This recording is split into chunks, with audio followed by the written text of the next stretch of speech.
जिंदगी तनावपूर्ण है। लेट देम थ्योरी का इस्तेमाल शुरू करने का सबसे तेज और असरदार तरीका है उन अनगिनत छोटे छोटे तनावों से ऊपर उठना जिनका तुम रोज सामना करते हो। तुम जानते हो मैं किनकी बात कर रहा हूं। फोन पर लगातार आने वाली नोटिफिकेशन, धीमा इंटरनेट कनेक्शन, अचानक बदलती योजनाएं, ऑफिस की अंतहीन मीटिंग्स, दूसरों का असंवेदनशील व्यवहार, लंबी कतारें, धीमे चलने वाले लोग। ये छोटी छोटी परेशानियां मामूली लग सकती हैं, लेकिन ऐसा है नहीं। मैं समझता हूं लोग परेशान कर सकते हैं, और हां, तुम्हारे पास करने को बहुत काम है। आधुनिक जीवन हजार कटों से मरने जैसा लगता है, एक के बाद एक चीजें जो धीरे धीरे तुम्हारी ऊर्जा खींच लेती हैं और तुम्हें तनाव में डाल देती है। इससे प्रभावित होना न केवल आसान है, बल्कि बेवकूफी भी है। तुम यह नियंत्रित नहीं कर सकते कि दूसरे लोग कैसे व्यवहार करें, और इस पर तनाव लेने से तुम्हारी शक्ति कम होती है।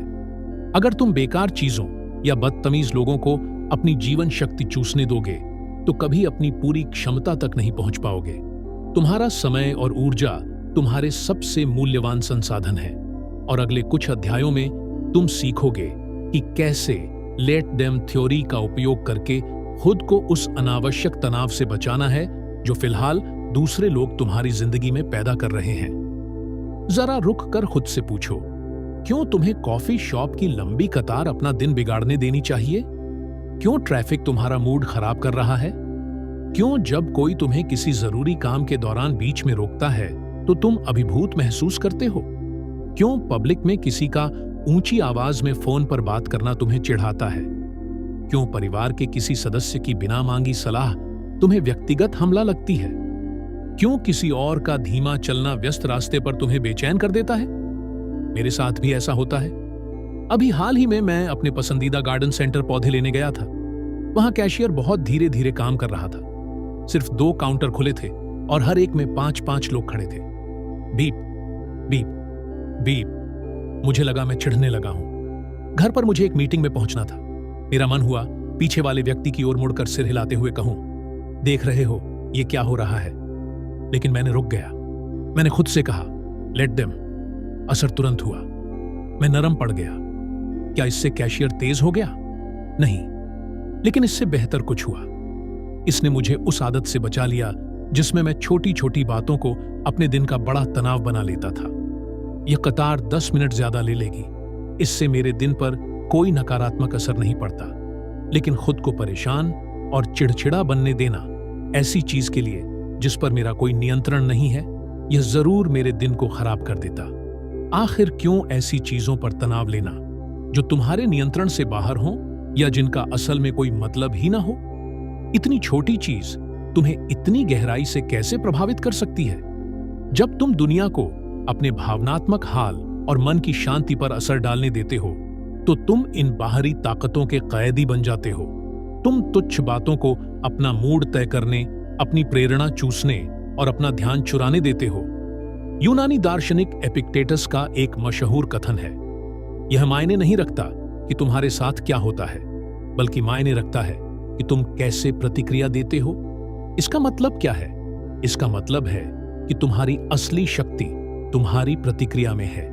हर दिन की परेशान करने वाली और तनावपूर्ण स्थितियों पर अलग तरह से प्रतिक्रिया देना सीखना तुम्हारी जिंदगी बदल देगा। अभी तुम अपनी सारी शक्ति गंवा रहे हो क्योंकि तुम अपना समय और ऊर्जा उन चीजों पर बर्बाद कर रहे हो जिनका कोई मतलब नहीं है, या उन बातों पर जल रहे हो जो तुम्हारे नियंत्रण से बाहर हैं। तुम्हें अंदाजा भी नहीं है कि यह समस्या कितनी बड़ी है। मुझे भी नहीं था। तनाव को संभालना इसलिए कठिन है क्योंकि तुम्हारी प्रतिक्रिया अपने आप निकलती है और तुम पूरे शरीर को तनाव में जाते हुए महसूस करते हो, जैसे तुम भावना में बह जाते हो और अगली ही पल ऐसा टेक्स्ट भेज देते हो जिस पर बाद में पछतावा होता है, या गुस्से में वो सब कह देते हो जो वास्तव में तुम कहना नहीं चाहते, या फिर लंबी कतार में खड़े रहते हो और गुस्सा व चिढ़न बढ़ती ही जाती है, हालांकि तुम चाहते हो ऐसा ना हो। ये सब उदाहरण हैं कि कैसे तनावपूर्ण और परेशान करने वाली स्थितियों पर तुम्हारी प्रतिक्रिया तुम्हारी रोजमर्रा की जिंदगी में बड़ा मसला बन सकती है। तुम नियंत्रित नहीं कर सकते कि बाहर क्या हो रहा है, लेकिन तुम नियंत्रित कर सकते हो कि तुम उस पर कैसे प्रतिक्रिया दोगे। इसका सबसे अच्छा उदाहरण हवाई अड्डे पर दिखता है। असल में अगर तुम्हें तनाव महसूस करना है तो बस एयरपोर्ट चले जाओ। Airport stress test check in से लेकर सिक्योरिटी लाइन तक, मौसम की वजह से फ्लाइट देरी, खोया हुआ सामान, लोग गेट पर बोर्डिंग शुरू होने से पहले ही भीड़ लगाना, टाइट कनेक्शन, रीरूट होना, प्लेन में चढ़ने तक सारे ओवरहेड स्पेस का भरा होना, रेंटल कार काउंटर पर लंबी कतारें। तनाव देने वाली चीजों की संख्या अनगिनत है। लेकिन चलो इस तथ्य को एक उदाहरण की तरह इस्तेमाल करते हैं ताकि आप समझ सकें कि आपके नियंत्रण में क्या है और क्या नहीं है। मानव स्वभाव का बुनियादी नियम याद रखिए। आप इस बात को नियंत्रित नहीं कर सकते कि दूसरे लोग क्या कहते हैं, क्या सोचते हैं या क्या करते हैं। जब भी आप ऐसा करने की कोशिश करते हैं, आप अपनी शक्ति खो देते हैं। आपको सीखना होगा कि आप क्या कहते हैं, क्या सोचते हैं और क्या करते हैं। सिर्फ उसी पर ध्यान दें। यही तरीका है जिससे आप नियंत्रण में रहते हैं, क्योंकि चाहे प्लेन में कुछ भी हो रहा हो या एयरपोर्ट पर, ताकत फिर भी आपके पास ही होती है। कुछ महीने पहले मैं एक फ्लाइट में था और मेरे ठीक पीछे बैठा आदमी ऐसे खांस रहा था जैसे यह उसकी जिंदगी का आखिरी दिन हो। आप जानते हैं, वो गहरी छाती से आती खांसी जो आसपास के हर व्यक्ति को बीमार करने वाली लगती है। पहले कुछ मिनट तक तो मैंने ध्यान नहीं दिया, लेकिन जब यह लगातार जारी रही, फिर उसने गला साफ करना शुरू किया और फिर लगातार खांसता ही रहा, तो मैं परेशान होने लगा। मैं एक ऐसे इवेंट के लिए उड़ रहा था जहां मुझे स्पीच देनी थी और अगले कुछ हफ्तों में मुझे कई बड़े इवेंट्स में बोलना था। मैं बीमार होने और अपनी आवाज खोने का रिस्क बिल्कुल नहीं ले सकता था। मैंने सीटों के बीच की दरार से पीछे झांका और देखा कि वह बिना मुंह ढके हवा में ही खांस रहा है, जैसे प्लेन में और कोई है ही नहीं। मैंने सोचा, क्या ये आदमी सच में मुझे बीमार करने वाला है? यह कितना स्वार्थी और असभ्य है। मैं बीमार नहीं पड़ सकता। मैंने अपने विकल्पों पर विचार किया। पैसिव एग्रेसिव होना किसी काम का नहीं था। भले ही मैं अपनी सीट पर बार बार गहरी सांसें ले रहा था और दरार से घूर रहा था ताकि मेरी नाराजगी का इशारा उसे मिले, लेकिन वह या तो समझ नहीं रहा था या उसे परवाह नहीं थी। मैंने सोचा कि फ्लाइट अटेंडेंट को बुलाकर शिकायत करूं, लेकिन वह यहीं बैठा था तो वो सुन लेता, जो अजीब लगता। तो मैंने परिपक्व वयस्क की तरह मुड़कर विनम्रता से पूछा, सर, क्या आप कृपया अपना मुंह ढक सकते हैं? कुछ पल की अजीब चुप्पी रही। उसने सिर हिलाया और फिर पूरी फ्लाइट खुले मुंह से खांसता रहा। मैं जानता हूं, क्योंकि मैं बार बार मुड़कर दरार से देखता रहा। जाहिर है उस आदमी के लिए बुरा भी लगता है। ये तो नहीं कि वो बीमार होना चाहता है। जब खांसना पड़े तो खांसना ही पड़ता है। लेकिन उस पल में मैं और चिढ़ता जा रहा था। मैं न सिर्फ तनाव में था, बल्कि मेरा मूड खराब हो रहा था और काम करने की कोशिश भी असंभव लग रही थी। आपका दिमाग तनाव में इस किताब की रिसर्च करते समय मैंने जिन एक्सपर्ट्स से बात की, उनमें से एक है डॉक्टर अदिति न्यूरुकर, जो हार्वर्ड मेडिकल स्कूल की चिकित्सक और the 5 reset, rewire your brain and body for less stress and more resilience की लेखिका है। डॉ अदिति हार्वर्ड के बेथ इजराइल डिकोनेस हॉस्पिटल के इंटीग्रेटिव मेडिसिन प्रोग्राम की मेडिकल डायरेक्टर रह चुकी हैं, जहां उन्होंने तनाव प्रबंधन के लिए एविडेंस बेस्ड इंटीग्रेटिव तरीकों से अपने मरीजों को बेहतर महसूस कराने की प्रैक्टिस विकसित की। डॉ अदिति कहती हैं, तनाव आपकी जिंदगी में आपकी सोच से कहीं बड़ा मुद्दा है। उनके अनुसार तनाव आपको खुद पर शक करने, टालमटोल करने, बर्नआउट, डूम स्क्रॉलिंग और तुलना की आदत में डाल देता है। अगर आपको फोकस करने, खुश रहने या अपनी देखभाल करने में मुश्किल हो रही है, तो इसका कारण तनाव है। उन्होंने मुझे यह भी बताया कि अगर आपका इनर क्रिटिक बहुत तेज है, आप लगातार थके रहते हैं, टालमटोल करते हैं, फोन स्क्रॉल करना नहीं रोक पाते या काम से कट नहीं पाते, यह सब तनाव की वजह से है। डॉ अदिति ने समझाया कि तनाव सिर्फ आपके शरीर में महसूस होने वाला तनाव रहित खिंचाव नहीं है। तनाव आपके दिमाग की एक फिजियोलॉजिकल स्टेट है। यह इसलिए जरूरी है क्योंकि तनाव आपके दिमाग की कार्यप्रणाली को सक्रिय रूप से हाईजैक कर लेता है। सामान्यतः आपका प्रीफ्रंटल कॉर्टेक्स नियंत्रण में रहता है।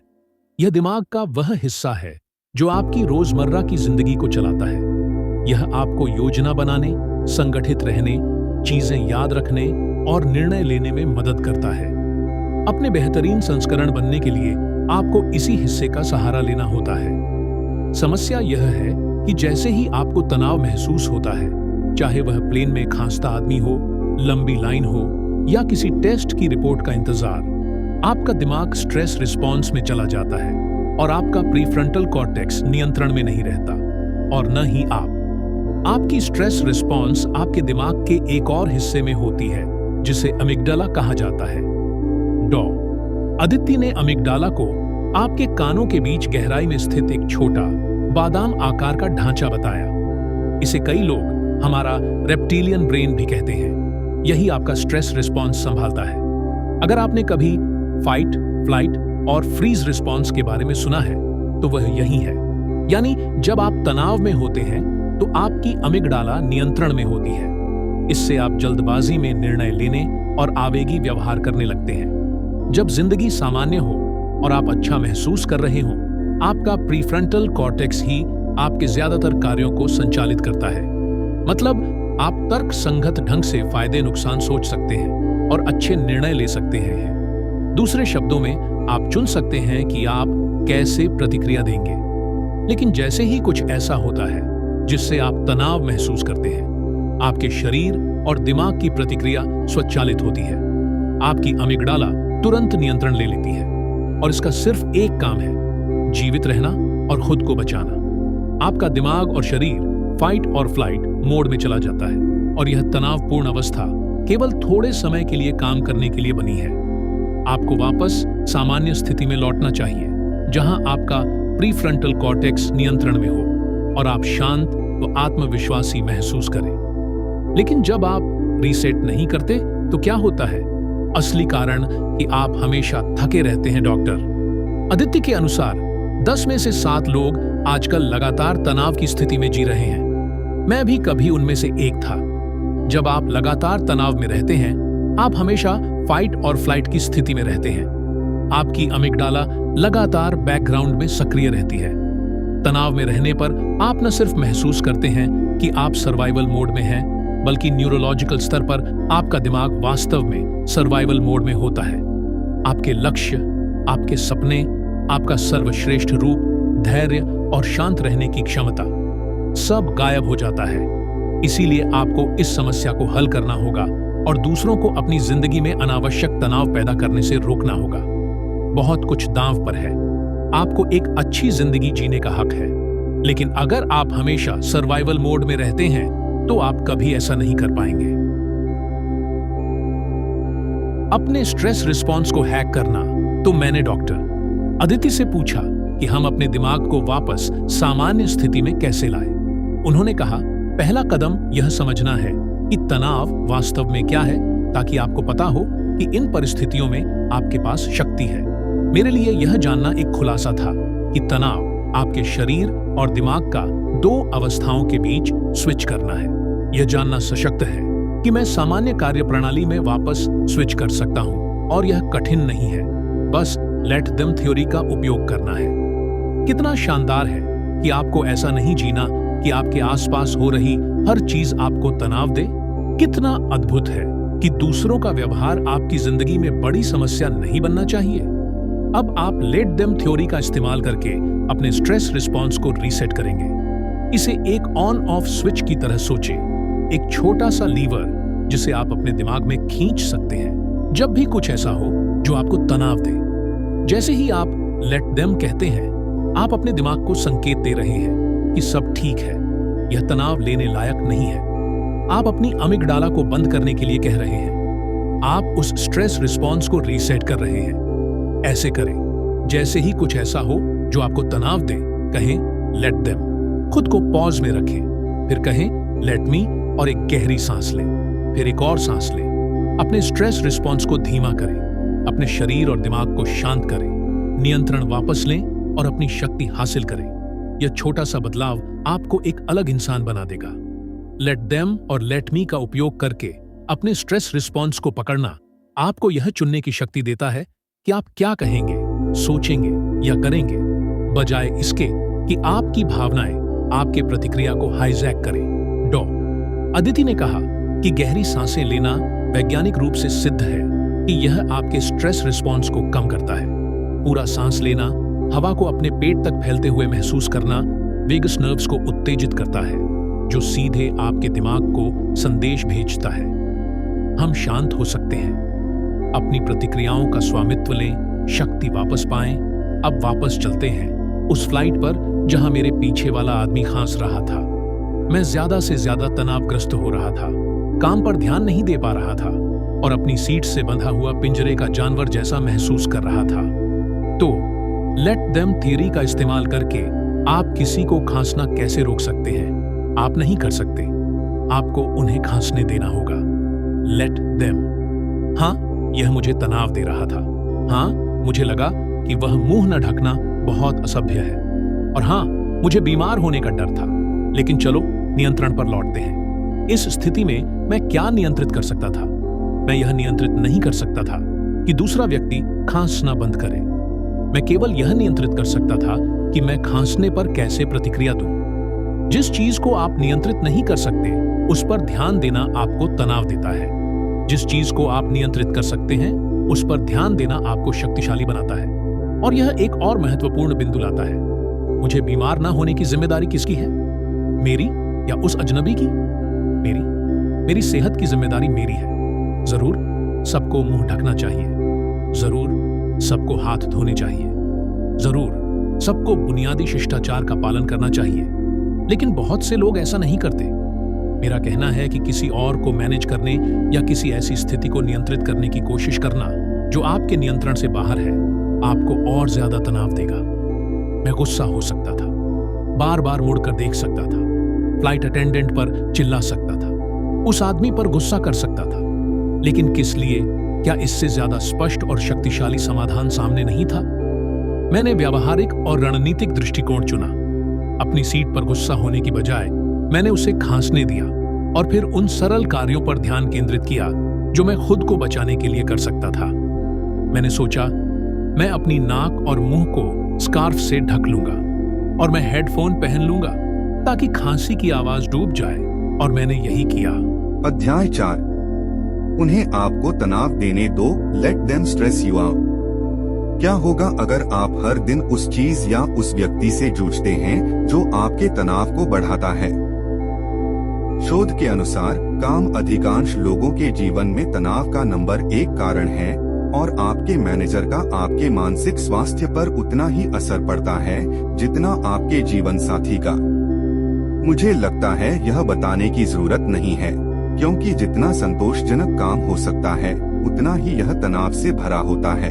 शुक्रवार को शाम 4 बजे की मीटिंग, रूखे ग्राहकों से निपटना, तंज भरे ईमेल, माइक्रो मैनेजिंग बॉस, वह काम करना जिसे आप पसंद नहीं करते, खुद को अवमूल्यित महसूस करना, तरक्की का कोई मौका न दिखना, झूठे वादे, अचानक नौकरी से निकाल देना या स्टाफ की कमी में अतिरिक्त काम करना, हमेशा कुछ न कुछ होता रहता है। और अगर आप मेरी तरह हैं और आपने अपना खुद का बिजनेस शुरू किया है या एक अच्छा मैनेजर बनने की कोशिश कर रहे हैं, तो इस लिस्ट को दोगुना कर दीजिए। तो आप लेट देम थ्योरी का इस्तेमाल करके काम से खुद को तनाव से कैसे बचाते हैं? उदाहरण के लिए, मान लीजिए कि आप शानदार काम कर रहे हैं, अपने सारे लक्ष्य पूरे कर रहे हैं, उम्मीद से ज्यादा दे रहे हैं, लेकिन फिर भी आपका बॉस आपको प्रमोशन नहीं दे रहा। जब आप अपडेट पूछते हैं तो वही रटारटाया जवाब मिलता है, इस साल कंपनी का प्रॉफिट कम है और मेरे हाथ बंधे हुए हैं, लेकिन आप इस टीम के लिए बहुत कीमती हैं, जैसी बातें। यह बहुत बुरा लगता है। आपको निराशा, हताशा, गुस्सा या मनोबल गिरा हुआ महसूस होता है। डॉक्टर अदिति कहती हैं कि यही वजह है कि आजकल रिकॉर्ड संख्या में लोग बर्नआउट का शिकार हो रहे हैं। लोग काम पर लगातार तनाव में फंसे हुए हैं, और उन्होंने जोड़ा, आपका काम का तनाव नहीं बदल रहा है, इसलिए आपको इसे संभालने का तरीका बदलना होगा। मैं जानता हूँ, जब मैं उस स्थिति में था, मैं भी बिल्कुल वैसा ही महसूस करता था। और यह तथ्य कि आपको बिल चुकाने के लिए वेतन की जरूरत है, केवल तनाव और लाचारगी को बढ़ा देता है। लेकिन चाहे अभी काम कितना भी भारी लगे, आप लाचार नहीं हैं। तो क्या आप लेट देम थ्योरी का इस्तेमाल करके अपने बॉस से वह प्रमोशन दिलवा सकते हैं जिसके आप हकदार हैं? नहीं, उन्हें आपको उलझाए रहने दो। मुझे पता है यह सुनना कठिन है, लेकिन यह सच है। हाँ, यह न्याय संगत नहीं है। हाँ, आपने प्रमोशन कमाया है और हाँ, आपको गुस्सा आने का पूरा हक है। लेकिन मैं आपसे एक सवाल पूछता हूँ, आपके करियर की जिम्मेदारी किसकी है? सही जवाब है आपकी। इसके अलावा आप नियंत्रित नहीं कर सकते कि आपका बॉस आपको प्रमोशन देगा, वेतन बढ़ाएगा या आपको खिड़की के पास वाली सीट देगा या नहीं। चाहे आपने कितना भी मेहनत किया हो या कितनी भी तारीफ पाई हो, अंतिम निर्णय उन्हीं के हाथ में है। तो अगर आप ऐसी स्थिति में हैं जहां आपने पूरी मेहनत की, बातचीत की, सैलरी बढ़ाने की मांग की, लक्ष्य हासिल किए और फिर भी आप प्रमोशन या टाइटल बदलने या नई डेस्क का इंतजार कर रहे हैं और वह सब नहीं हो रहा, तो अब आपको गुस्सा छोड़कर तय करना होगा कि आप आगे क्या करेंगे।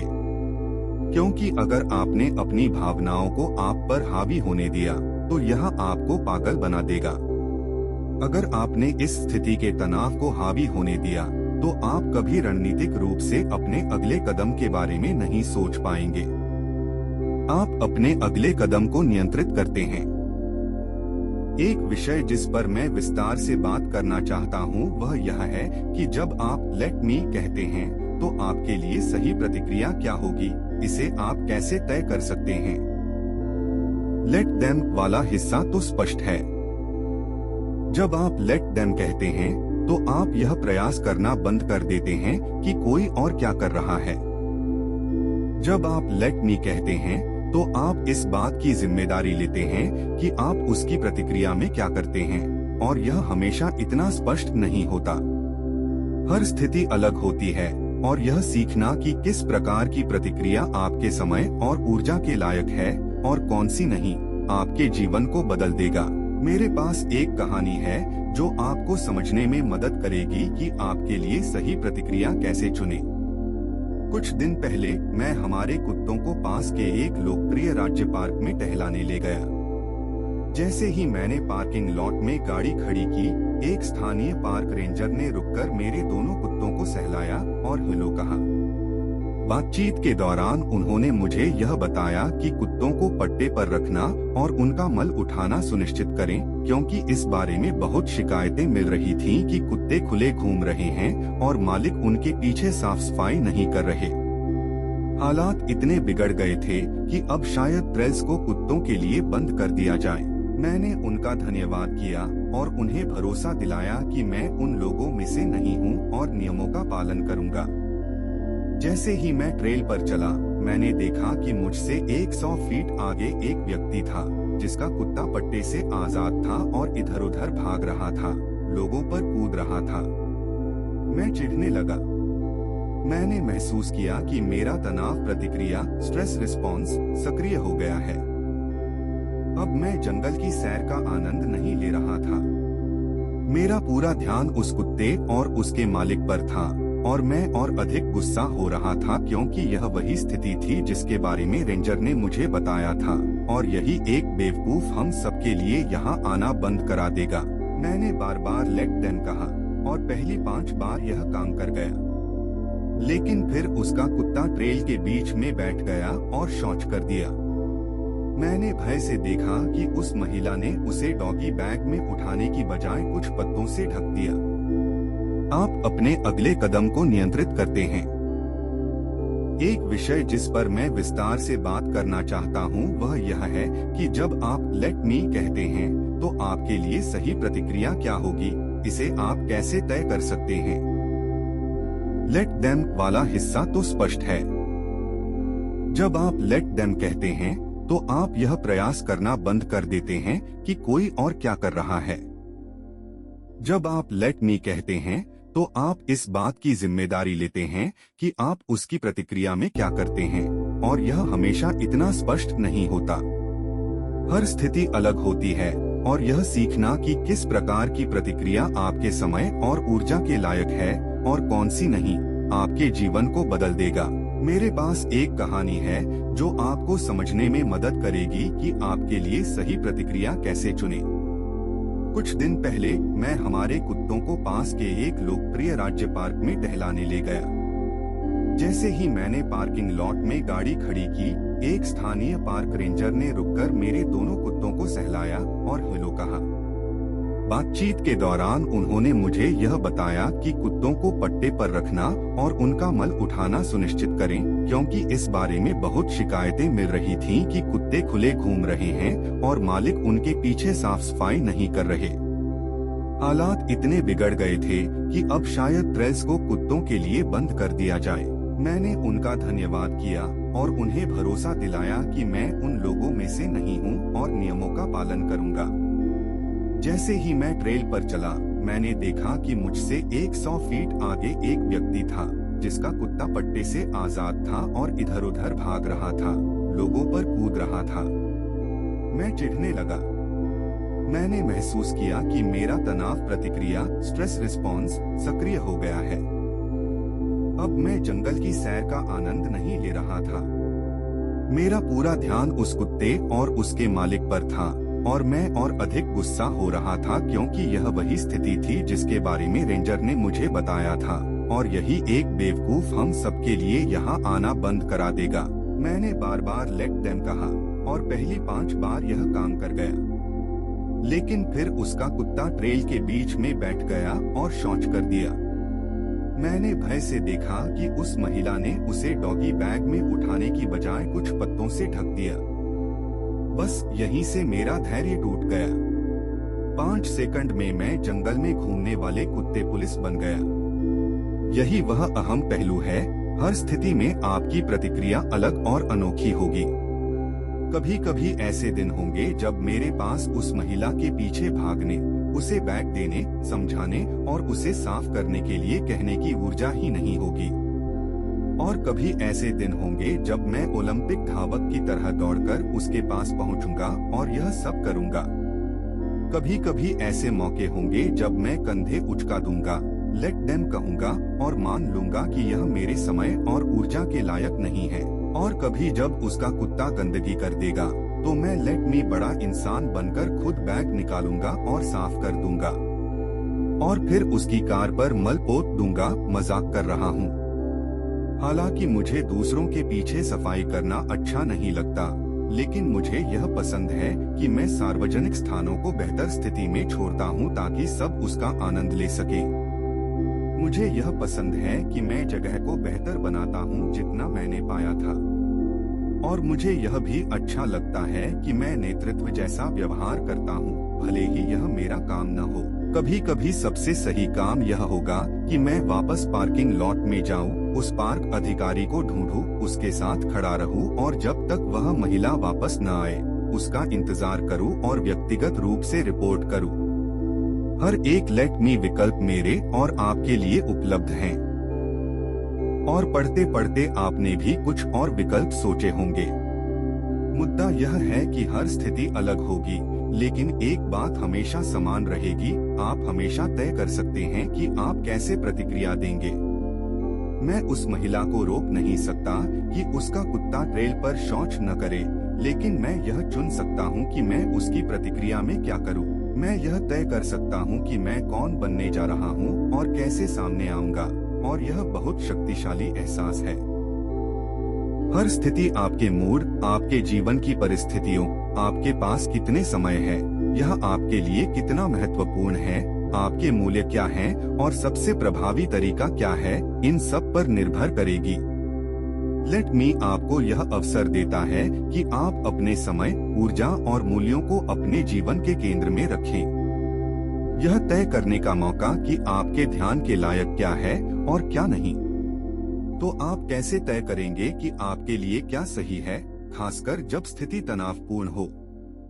अच्छा सवाल है। ऐसे क्षणों में मैं खुद से कहता हूँ लेट देम, थोड़ी देर रुकता हूँ और सोचता हूँ क्या यह 1 घंटे बाद भी मुझे परेशान करेगा, क्या यह 1 हफ्ते बाद भी मुझे परेशान करेगा, या यह बस अभी मुझे परेशान कर रहा है। अगर मैं 1 घंटे बाद भी इसके बारे में सोच रहा हूँ तो मुझे कुछ करना चाहिए। अगर यह हफ्ते या साल भर बाद भी मायने रखेगा तो मुझे जरूर कुछ करना चाहिए। जैसे उस महिला और उसके कुत्ते की स्थिति, मुझे पता था कि हर बार जब भी मैं अपने कुत्ते को वहां टहलाऊंगा मुझे यह परेशान करेगा। ज्यादातर मामलों में आप खुद जान जाएंगे कि आपके लिए क्या सही है, और यह मुझे अगले उदाहरण तक ले जाता है जो कि पॉलिटिक्स, राजनीति है। राजनीति और लेट देम थ्योरी। ताजा शोध के अनुसार ज्यादातर लोग मौजूदा विश्व राजनीति की स्थिति से बहुत तनावग्रस्त महसूस करते हैं। मैं भी करता हूँ, और आप कैसे नहीं करेंगे। हम ऐसे समय में जी रहे हैं जहाँ पहले से कहीं ज्यादा विभाजन है, दांव बहुत ऊंचे लगते हैं, और हर कोई गुस्से या डर में है, या दोनों। ज्यादातर लोग अलग दृष्टिकोण वाले किसी से बातचीत नहीं कर पाते क्योंकि कोई भी यह समझने की कोशिश नहीं करता कि सामने वाला कहां से आ रहा है। इसलिए राजनीति जैसी चीजों से तनावग्रस्त होकर हाथ खड़े कर देना, दूरी बना लेना और खुद को असहाय महसूस करना आसान है। तो आप लेट देम थ्योरी का इस्तेमाल करके राजनीति बदलते कैसे हैं? आप नहीं करते। स्कूल बोर्ड पहले ही फैसला ले चुका है। सीनेट ने वोट कर लिया। यही दो उम्मीदवार चुनाव लड़ रहे हैं। चुनाव खत्म हो गया, मामला कोर्ट में चला गया। Let them. आप जो हुआ उसे नहीं बदल सकते। लेकिन मैंने कभी यह नहीं कहा कि आप भविष्य नहीं बदल सकते। क्या यह मुश्किल लगता है? हाँ।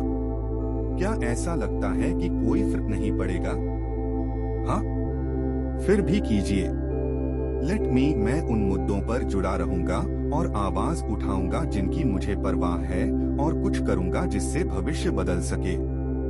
अगर यह मायने रखता है तो वही बनिए जिसका सबको इंतजार है। वह बदलाव लाइए जिसे आप देखना चाहते हैं। यही लेट मी की ताकत है। मुझे प्रोफेसर मार्गरेट मीड का यह कथन याद आता है, यह कभी मत सोचो कि विचारशील और प्रतिबद्ध नागरिकों का छोटा समूह दुनिया को बदल नहीं सकता। वास्तव में हमेशा सिर्फ यही हुआ है। असली शक्ति लेट मी। एक इंसान ही सही काम करके दुनिया बदल सकता है। और अगर यह आपको सच में परेशान करता है तो वह इंसान आप हैं। हर बार, चाहे स्थिति कितनी भी बड़ी या तनावपूर्ण क्यों न हो, हमेशा कुछ न कुछ आप कर सकते हैं अपने कर्मों और दृष्टिकोण के जरिए। यही लेट मी की असली ताकत है।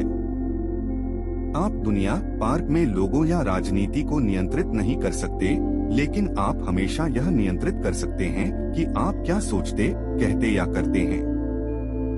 और जितना आप इस शक्ति का इस्तेमाल करेंगे उतना ही आप देखेंगे कि किस तरह आपने अपनी खुशी बर्बाद की और अपनी शक्ति दूसरों को दे दी, और आपको पता भी नहीं चला। आपका समय और ऊर्जा अनमोल है। लेट देम थ्योरी आपको यह सिखाती है कि किन चीजों पर ध्यान देना सही है और किन पर नहीं।